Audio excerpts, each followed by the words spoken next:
Purina Pro Plan is one of the old guard, one of the most established brands, not just in the UK, but globally. It obviously is part of the Purina Nestle empire. It looks great, but just a quick glance at the ingredients list, it's really just not a good food. So this one is the medium breed, everyday nutrition. First ingredient, high quality chicken.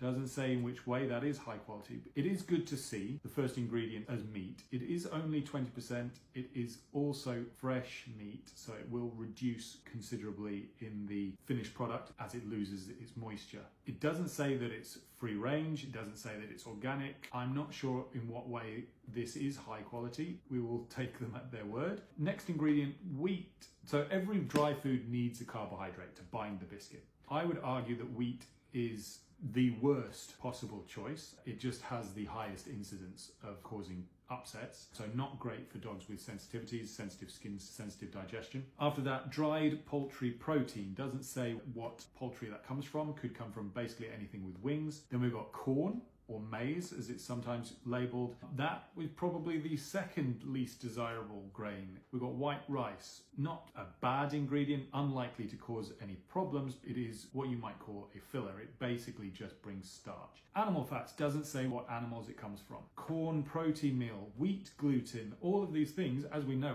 wheat gluten, we all know that for some people can be problematic, and some dogs also have wheat gluten issues. So what we're basically looking at is an ingredient list that is much more reminiscent of a really budget food. It scores with us 45%, so definitely below average, and at 80 pence a day to feed this one to your average 14 kilo adult dog. It's not particularly cheap. If your dog is doing well on it and you're happy with it, by all means continue. Or if your dog isn't doing that great on it, or if you just fancy a change, any of these dry foods would offer a level up without costing you a penny more. Examples like Wild Ways, like Canine Choice, like Guru. There's actually dozens and dozens of options.